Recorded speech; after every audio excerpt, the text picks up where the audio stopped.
Bismillahirrahmanirrahim. Assalamualaikum warahmatullahi wabarakatuh. Nah, anak-anak, alhamdulillah hari ini kita masih diberi kesempatan oleh Allah guna belajar kembali. Bagaimana keadaan kalian hari ini? Alhamdulillah, luar biasa, sehat selalu. Allahu Akbar. Hari ini kita akan belajar tentang proklamasi kemerdekaan Indonesia, yaitu tema 6, menuju masyarakat sejahtera, subtema 1, pembelajaran 2, muatan IPS kelas 6. Mungkin kalian sudah pernah belajar proklamasi kemerdekaan Indonesia ini di kelas 5, dan sekarang di kelas 6 kita akan mengulas kembali dan lebih memahami arti dan makna proklamasi kemerdekaan Indonesia. Nah, anak-anak sudah siap dengan alat tulis kalian? Sudah siap dengan buku catatan kalian? Alhamdulillah, siap ya. Sebelum belajar dimulai, mari kita berdoa dahulu. Bismillahirrahmanirrahim. Rabbi zidni ilma warzuqni fahma. Amin. Semoga Allah memberikan kefahaman ilmu kita hari ini dan memberikan kekuatan dan kesehatan di dalam mencari ilmu. Nah, anak-anak masih ingat apa ini? Ini adalah teks proklamasi asli ya, yang diketik oleh Sayuti Melik dan dibacakan oleh Insinyur Soekarno-Hatta. Ini adalah bukti kedaulatan bangsa Indonesia, bukti bahwa Indonesia telah merdeka. Baik, kita lanjutkan. Kita hari ini belajar tentang proklamasi kemerdekaan Indonesia. Seperti kita ketahui, kemerdekaan Indonesia merupakan hasil perjuangan para pahlawan dan seluruh rakyat Indonesia. Proklamasi kemerdekaan Indonesia diperjuangkan sejak zaman penjajahan Belanda hingga penjajahan Jepang.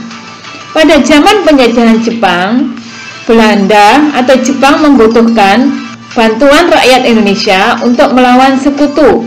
Oleh sebab itu, Jepang berusaha menarik simpati rakyat Indonesia dengan mengizinkan berkibarnya bendera merah putih dan penggunaan bahasa Indonesia sebagai bahasa resmi.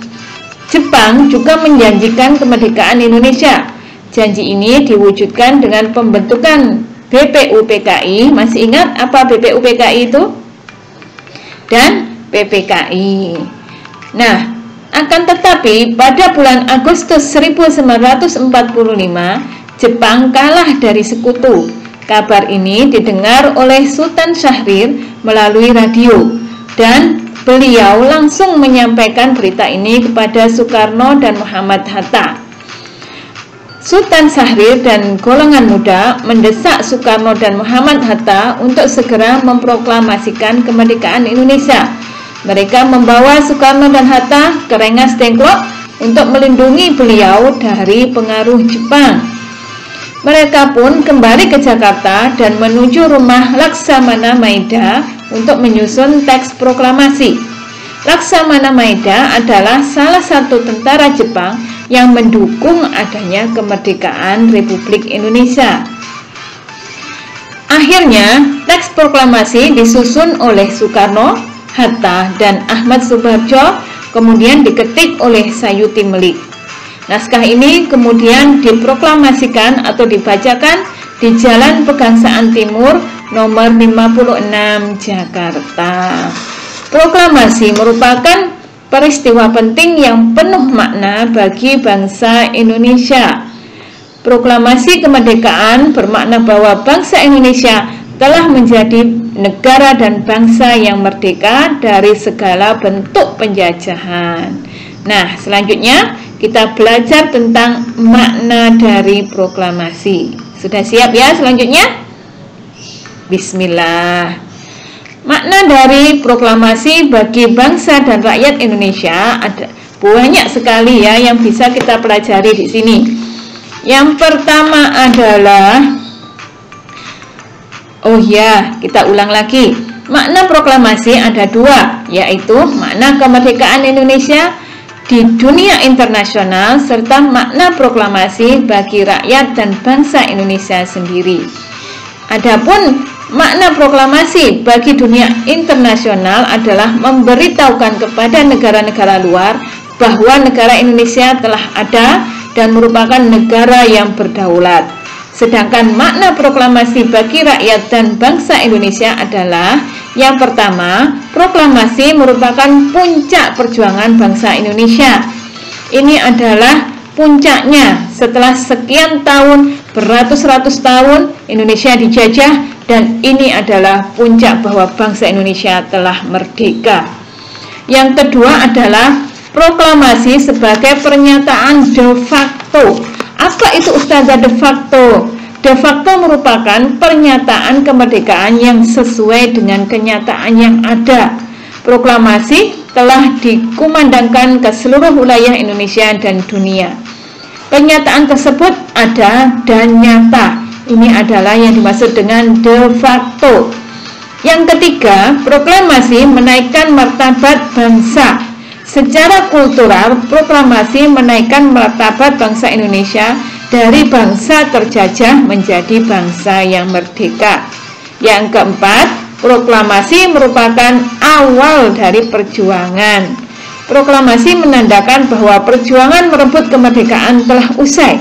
Selanjutnya adalah perjuangan yang berbeda, yaitu mempertahankan dan mengisi kemerdekaan tersebut. Yang kelima adalah proklamasi sebagai tonggak sejarah. Proklamasi adalah tonggak sejarah bangsa Indonesia. Dengan tonggak sejarah proklamasi yang cukup, diharapkan tumbuhlah masyarakat yang berkepribadian, masyarakat yang mengamalkan Pancasila dalam kehidupan sehari-hari. Sedangkan yang keenam adalah proklamasi sebagai lahirnya sebuah negara Indonesia. Sebelum proklamasi tidak ada yang disebut negara Indonesia. Kepulauan Nusantara dari Sabang sampai Merauke sebelumnya disebut Hindia Belanda, yaitu wilayah yang dikuasai oleh Belanda. Sedangkan setelah adanya proklamasi, maka negara Hindia Belanda disebut dengan negara Indonesia. Sedangkan yang ketujuh adalah proklamasi sebagai titik tolak amanat penderitaan rakyat. Selama masa penjajahan, seluruh rakyat Indonesia telah mengalami banyak suka dan duka. Penderitaan telah mewarnai kehidupan hari-hari rakyat Indonesia. Untuk itulah merupakan titik tolak dari amanat penderitaan rakyat. Sedangkan yang kedelapan adalah proklamasi sebagai akhir penjajahan di Indonesia.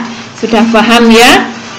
Dengan adanya penjajahan yang bertahun-tahun, maka berakhirlah semuanya dan muncullah negara baru, yaitu Indonesia. Sedangkan yang kesembilan adalah proklamasi dari aspek hukum, berarti berlakunya konstitusi dan hukum Indonesia.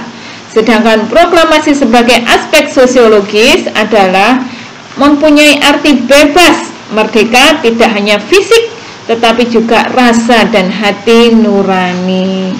Lalu apa proklamasi dari segi politis? Proklamasi dari segi politis adalah sangat jelas. Dengan dikumandangkannya proklamasi oleh dua tokoh bangsa Indonesia, yaitu Bapak Insinyur Soekarno dan Muhammad Hatta, maka Indonesia berarti mempunyai pemerintahannya sendiri. Sedangkan yang ke-12, proklamasi secara spiritual, ini adalah masyarakat Indonesia adalah masyarakat agamis. Iman mereka yang terdalam mempercayai adanya takdir, dan atas berkat rahmat Tuhan Yang Maha Esa, proklamasi kemerdekaan Indonesia terjadi. Yang ke-13 adalah proklamasi sebagai kesempatan untuk maju. Ini merupakan kesempatan kepada seluruh rakyat Indonesia untuk maju di segala bidang. Karena sebelum adanya proklamasi, mereka masih terjajah dan tidak bisa untuk maju. Yang ke-14, proklamasi sebagai pedoman untuk menjalin hubungan internasional. Hubungan internasional dapat terjadi atas dasar persamaan kedudukan dan martabat antar negara. Sedangkan yang terakhir adalah, ini yang terpenting, proklamasi adalah kedaulatan negara Indonesia. Karena negara yang berdaulat adalah negara yang mempunyai pemerintahannya sendiri, tidak terikat dengan negara manapun, mempunyai hukum sendiri dan menentukan nasibnya sendiri. Semoga bermanfaat ilmu hari ini. Terima kasih ya, dan semoga bermanfaat, semoga menambah ilmu kalian. Jangan lupa sholat 5 waktu, murojaah, dan tetap membantu orang tua. Ustazah akhiri, wassalamualaikum warahmatullahi wabarakatuh.